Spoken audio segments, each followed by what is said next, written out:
Hi, Amy. Welcome to the show. Hi, thanks. It's great to be here. Absolutely. So, if you haven't met Amy Collins yet, she is the author of The Right Way, Everything You Need to Know About Publishing, Selling, and Marketing Your Book. She has worked as a book buyer for a large books and magazines publisher, selling directly to Barnes& Nobles, Target, Costco, airport stores, Walmart, Books A Million, and other major book retailers. And she has an incredible amount of experience in the industry teaching authors and publishers how to get their books into bookstores and libraries and other great distribution channels. So, Amy, it's great to have you. Oh, Tom, thanks again. I'm a huge fan. I'm so thrilled to be here. Well, thank you so much. So, you tell us about your background. I mean, how did you get started in the publishing industry? I was a musician, actually, and I don't know if you know any musicians, but we don't make a lot of money. And I was young and having a great time, but I needed Christmas gifts. So I got a part-time job in a bookstore one Christmas, and that's how I got started. But when Christmas was over, I said, "Thank you. I'm going to go back on the road." And they said, "Oh, no, no, no, stay." And so I did for a little bit longer. And a year later, I was their book buyer. And then I was the book buyer for all 16 stores in the chain. And for the next 5 years, that's what I did. And it grew from there. I was offered a job as a sales rep for a company called Prima Publishing, which is now a division of Random House. And and then 5 years after that became the director of sales for a nice big nonfiction house in Boston. And 10 years ago decided that it was time to start my own business and work with small presses, self-published authors, independent presses. Decided I wanted to level the playing field a little bit between all of the huge publishers that had all these opportunities and the little guys who had books that were just as good, but they didn't know any of the rules. So I now spend my time teaching people the rules. Mhm. Awesome. So, tell us about then that some of the rules. Then, we were just talking about before we started recording about print on demand, how that's changed the print publishing industry. But I know a lot of authors and small publishers, they still want to get into bookstores, they still want to get into libraries. So, how do you actually do that? Well, the thing about the rules are they change every 6 months. And the reason why I'm still in this business is I adore that. I'm not one of those people who doesn't like change. I'm fine with it. The important thing is to keep your eye on it and to ride it. It's very much like riding a surfboard. Now, I've never been on a surfboard in my life, so forgive me for the analogy. But what I hear is you need to constantly be adjusting your weight and keeping an eye out. I have ridden skateboards. Does that count? So maybe it's like riding a skateboard. But 10 years ago, when I started my distribution company, we had a warehouse and people would print 2, 3, 4,000 copies of their books. They'd put the books in the warehouse. My job was to go out with my bag and copies of the books and sell the books to Barnes& and Noble. That's not at all the best way to do it anymore. In most cases, there are always exceptions. But over the years, as print on demand has taken over. And for those of you who are listening, print on demand is a business model. It is a business model that allows you, as the publisher or self-published author, or even if you're a large author, a large publisher, it allows you to use the technology of digital printing and in combination with just-in-time ordering to create an on-demand program. Print on demand is not the same thing as digital printing. It uses digital printing, but it's a business model. And this business model has increased in popularity as digital printing has increased in quality. Digital printing 5, 6 years ago was still pretty crappy, but it's not anymore. Now it looks great.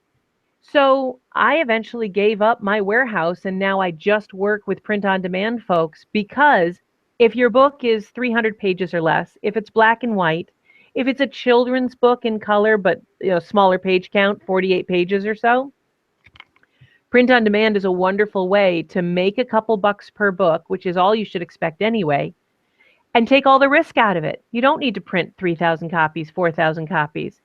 So now if you print 4 copies of your book and notice right away that you misspelled your own mother's name on the dedication page, you can fix it.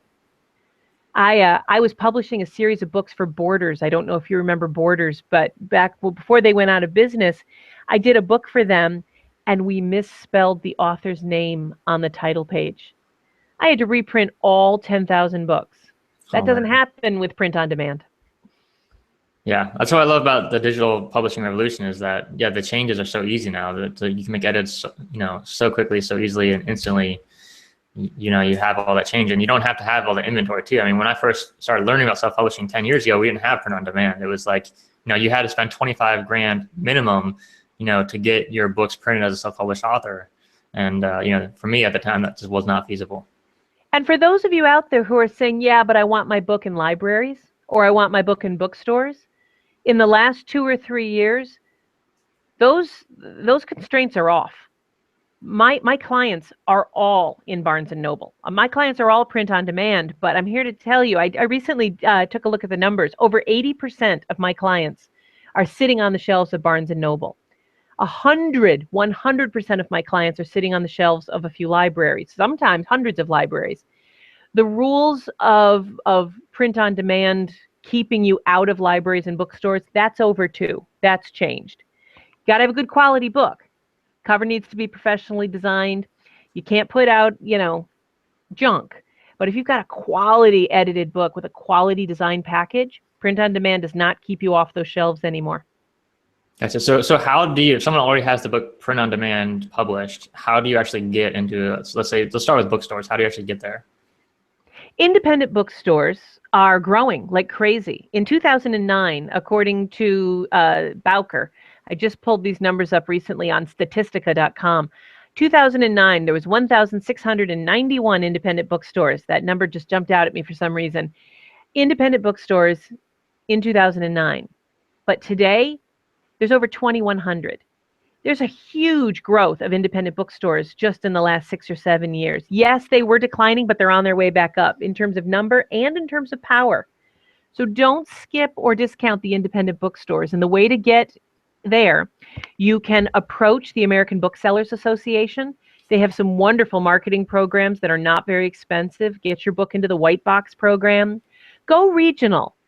Tom, I'm going to venture a guess that you probably have, you've probably seen Nick at Night, so you may be familiar with the Ponderosa and the Bonanza TV show. If you haven't, that's okay. I've heard of Bonanza. I think I saw that once when I was a kid.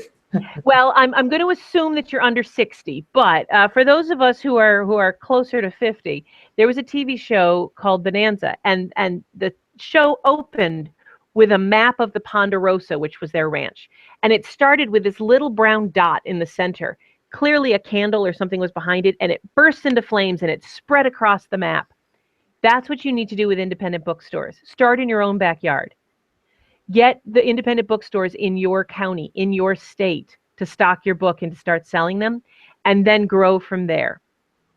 Barnes & Noble, Books A Million, some of the chains, that's a different story. You have to go to their national office. Books A Million's down in Alabama, Barnes & Noble's in New York. You go to the small press department at Barnes & Noble and the new vendor department at Books A Million. Send them a couple copies of your book with your marketing plan, a cover letter. Tell them how much you plan on doing to drive demand and how incredibly active you've been up till now. Tell them about your sales, even if they can't be tracked through BookScan. If you've sold a couple thousand copies yourself, either through eBooks or out of the back of your own car and, out of your trunk, tell them about it. And quite often, if they like your book and if they think it's got legs in your hometown, they'll test you in a region. And so that's how to get into the chains. And with libraries, it's even easier. Librarians love local authors. They love to support authors from their own home state. Reaching out to librarians, convincing them that your book belongs on their shelf is much easier than convincing a bookstore, because they want to give new authors and hometown authors a chance, and they will often stock you on their shelves as a test. All of these guys buy from wholesalers.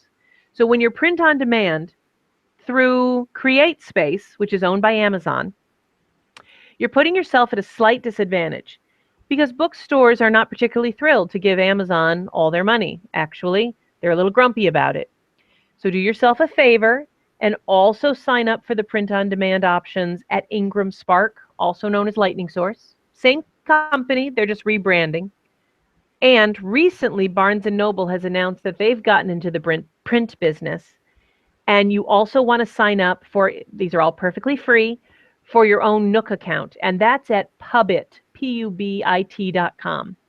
So Barnes & Noble doesn't want to order from Ingram or Amazon anymore. They want to order from their own print-on-demand company called Nook at pubit.com. Independent bookstores and libraries don't want to give money to Amazon. They want to order from Ingram. So go to ingramspark.com. Ingram is a wholesaler based in Laverne, Tennessee, owned by the same family that owns Ingram Spark. They're not the same company, but they're owned by the same family. They're sister companies, you can call them, but they're not the same thing. Baker & Taylor, Brodart, all of these wholesalers would prefer to order from Ingram if possible. So that's how I would start. Yes, get into CreateSpace, but also same file, same ISBN to Ingram Spark, and the same file to Nook. Awesome. So when you talk about, getting into these wholesalers, especially like Ingram, do you actually have to print any copies? Do you have to have inventory? Is there any cost involved? Or you basically just go to the website, set up your account, and you're done? If you go to Ingram Spark, you do not need to print any copies. As long as you check the box that says, yes, I'd like distribution to the book market. Yes, I'd like to offer a 55% discount to the wholesalers. Ingram will gleefully, they will send out the peasants. There will be dancing and much rejoicing. They will take your book, they'll put it on their site, and they'll even say in stock. They'll throw a number up there. It's fake. 110 copies, 211 copies. It's not a real number, but they'll make your book look in stock, and they'll wait for the orders. It's a little different with Baker & Taylor and Brodart. Follett, Baker & Taylor, Quality, Unique, Brodart. These are competing wholesalers, but they're competing wholesalers that have accounts with Ingram Spark for this reason. My book, The Right Way, is not an enormous bestseller. It is not taking the world by storm. It's a pretty niche-y book. So yes, Brodart wants to have it in their system. Brodart, the wholesaler based in Pennsylvania, has a lot of libraries that are starting to ask for my book because I'm telling the libraries to order it from Brodart. So they don't want to set me up as a vendor yet. They don't know me. It's not worth their time and trouble to go through all the personnel and the hours to set me up in their accounting system. So they will order my book from Ingram Spark. Yes, it's their competitor, but they still make enough money, it's worth it. If my book keeps selling after a couple of weeks, then they're going to say, okay, enough's enough. And they'll call me, or I'll call them and say, enough's enough. Let's set me up in your system. And that's how it works. Same is true for Baker & Taylor. There's an application process for all of these companies. Fill out the applications. Baker & Taylor, however, will charge you close to $500 in fees if they accept you. So be aware that the benefits of getting into Baker & Taylor, especially in the library market, are huge. They're the biggest wholesaler to the library market in the world. But you will be paying a hefty sign-up fee if they accept you. Awesome. It's good to know. So is there anything else that people should know about, after you set up your accounts with like Ingram and Nook and you have it available, what do you do then? Before you start reaching out to bookstores and libraries, start creating demand. Go after reviews. Go after reviews on Amazon, that's great, but also go after reviews at Booklist, at Midwest Book Review. I know Library Journal and Publishers Weekly and Kirkus says don't bother sending us your books. You know what? Ignore them. Send them anyway. I have lots of clients who've gotten their books reviewed by those guys. Put together a nice package and start going after third-party endorsements and reviews. Send your book or a PDF of the first chapter to all the famous people you can possibly think of that either have written a book like yours or have gone on Entertainment Weekly talking about a movie that is very much like your book. Just spend 20 minutes a day for at least a month or two. I would say at least 2 months creating demand. Start your sales online. 60, 90 days to focus and get some demand going. Almost 70% of the books in the United States, I'm only talking about the US, are purchased online. That number goes up when you go overseas. So focus online for the first 90 days. Get some momentum going. Get some reviews. Get some third parties, some trusted third parties to say nice things about your book. Then go after the libraries and bookstores, because then you can hand them proof that your book is well designed, well received, and has some demand. Gotcha. That's great advice. So my question about the market now is, is this a growth market for authors? Is this something that's shrinking, or is this really an opportunity for indie authors to really dramatically increase their revenue? It depends. And so, Tom, I realize I'm answering these questions very long-windedly. Maybe it's the Friday. Maybe I should have had a drink before this chat. I don't know, but I'm going to need a minute to answer that. If you have written a 4-color cookbook and want to get into bookstores and libraries, this is the time. It's a growth spot for you. Cookbook is the #1 category, growth category right now in libraries and bookstores. #1. If you'd asked me that 3 years ago, I would have told you that cookbooks were the last place you wanted to publish into, but it's changing. Right now, cookbooks are hot. So yes, also, library budgets here in the US are going way up. Library budgets in the UK, way down. The government has slashed the budgets dramatically. Foot traffic in the US in library market has almost doubled in the last 3 years, but it's decreased by 20% in Canada. So depending on who's listening and what market you're selling into, but if we're going to talk about the US, the library market is growing at a very fast rate. Foot traffic has gone up. Traffic is not just the only thing you want to pay attention to. Their budgets have gone up. And according to the American Library Association and the Pew Foundation, I'm taking the 2 bits of information from the Library Journal Materials Survey that came out in March for 2015 data. Over 60% of Americans have a library card, and over 40% of them have been in a library in the last month. Yes, that includes kids, so if you're a children's book author, that's great news for you. But only 5% of Americans have been in a bookstore in the last month. So yes, independent bookstores are growing.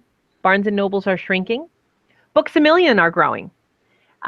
It depends. It depends on what you're looking for. If you've written a bodice-ripping romance novel or a thriller suspense novel, focus online. Focus hard. Go online. Sell, sell, sell. Focus on ebooks. There is an almost 40% unit growth right now in this industry over the last 2 years in audiobooks. Audiobooks are huge, but nobody's buying CDs anymore. Audiobooks are all being downloaded. So get involved with a local audiobook producer or go to acx.com, owned by Amazon, for full disclosure. Make sure you have an audiobook. That's where the growth is. Ebooks. If you read any article, ebooks are declining right now. 25% decline in ebooks, 30% decline in ebooks. Not true. That's all dollars. Ebooks used to be more expensive. The average price of an ebook now is $1.96. That's the average price of a new ebook that just came. They just got those numbers. It just came out of it was Bowker who gave those numbers out for February. The most recent numbers, I'm afraid, are still for February 2016. But it's not that ebook sales are down. Ebook sales are down for major publishers because they have to lower their prices, so they're making fewer dollars. Ebook sales are growing like crazy for publishers like you and I, small guys. I'm going to stop talking now. That was my answer. Absolutely, it's great. No, I think people will love to hear this information. This data is so important to know, to really understand the market, to understand where the opportunities are, because I think, you know, a lot of new authors especially come in and think that, you know, they're going to make all their money with, you know, their paperback book and bookstores. And then, yes, there's absolutely a big opportunity there, but there's, you know, depending on your market, there might be a much bigger opportunity in libraries or a much bigger opportunity in ebooks, like for romance.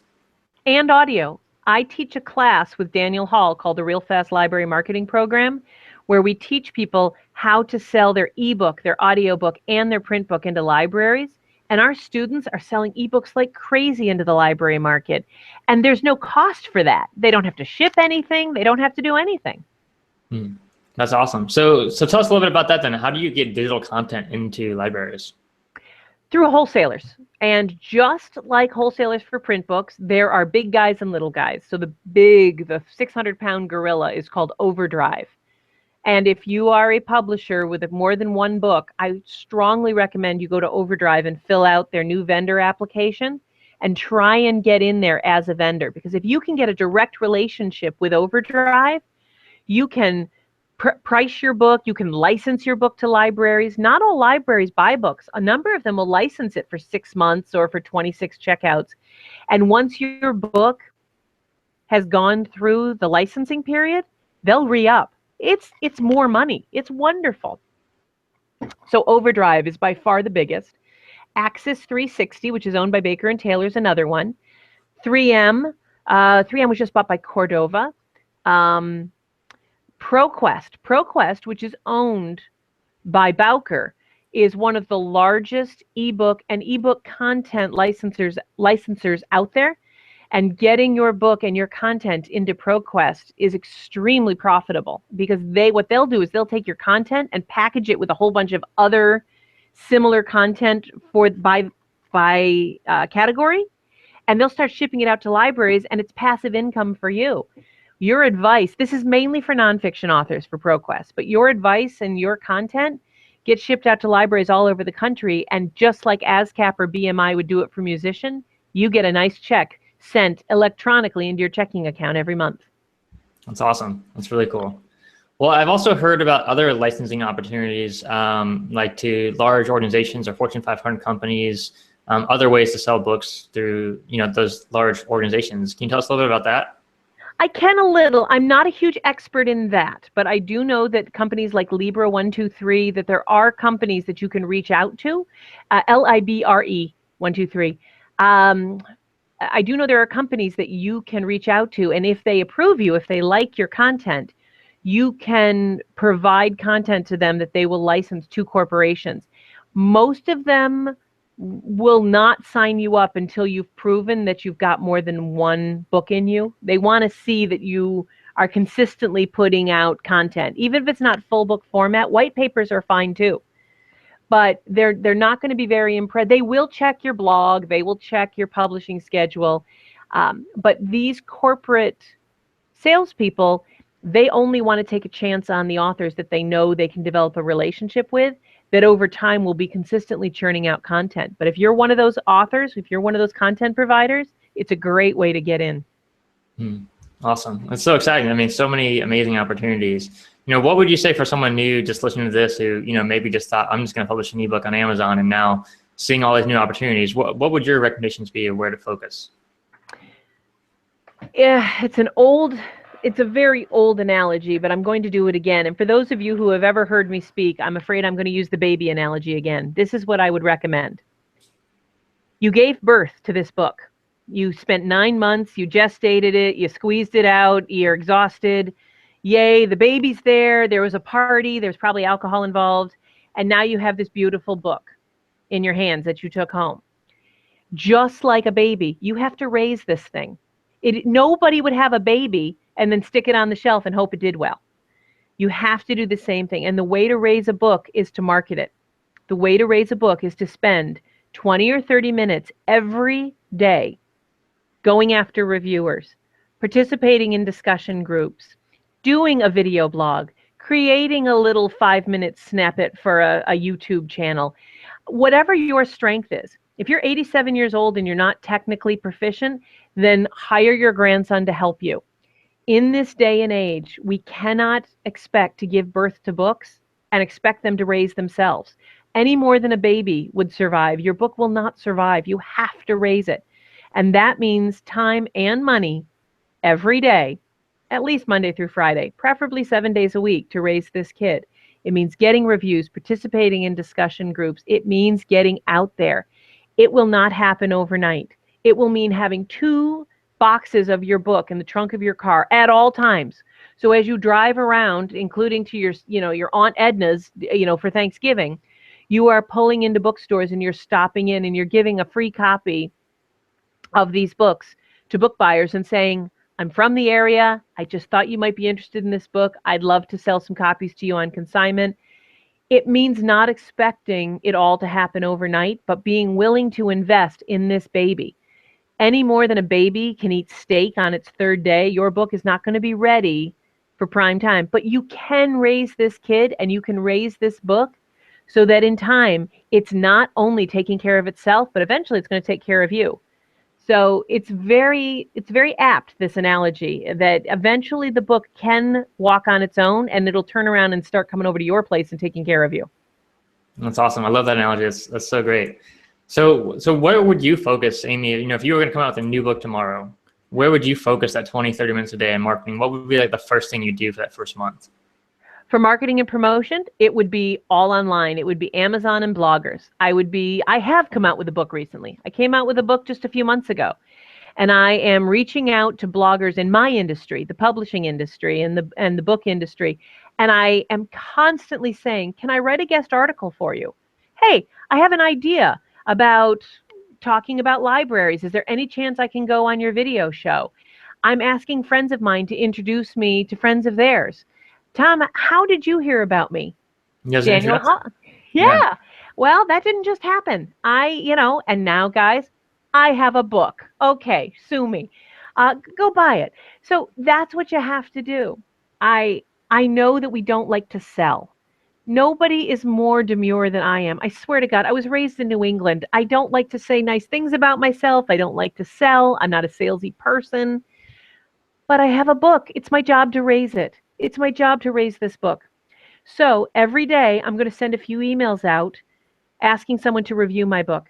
I'm going to send a few more emails asking, would someone like a top 5 list?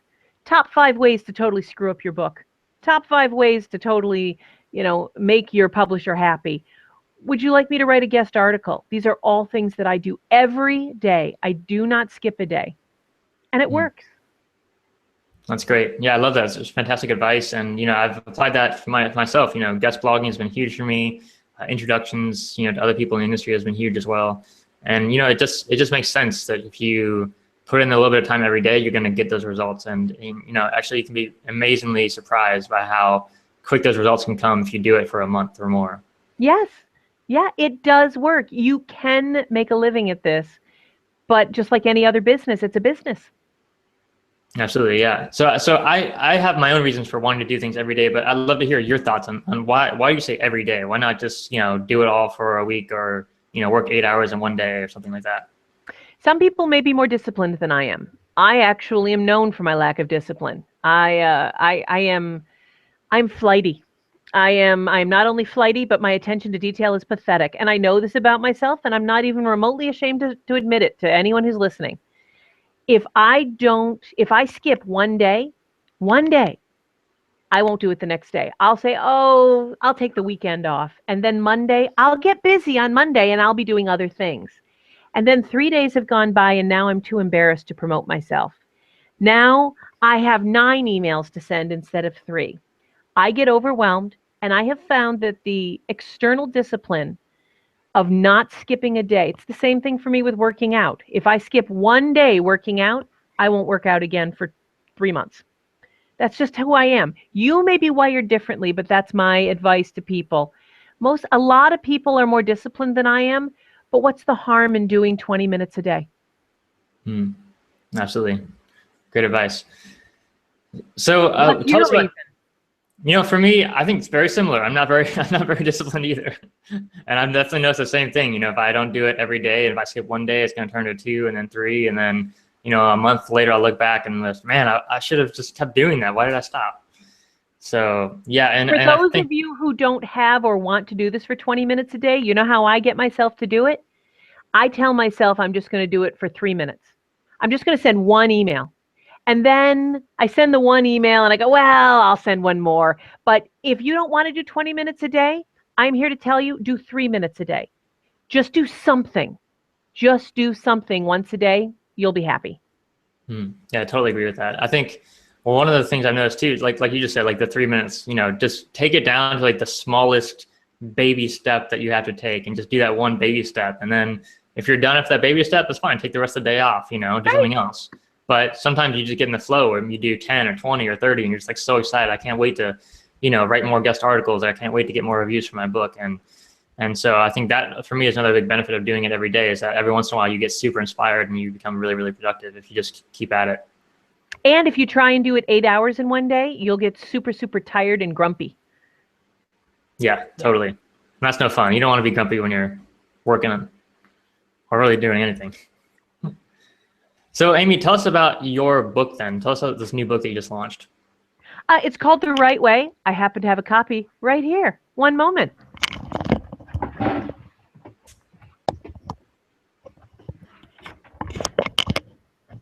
This is my copy of The Right Way. Now, those of you who are publishing, you may notice that this cover looks very similar to a number of books that were put out by people who do TED Talks. There's a reason for that. I emulated the cover because so many of my clients are TED Talk types. TED Talk types. I won't say that 3 times fast. But The Right Way is a book that hopefully walks people through the process of self-publishing, all the way from I have a book idea to raising the kid, all the way to how to do the sales and marketing.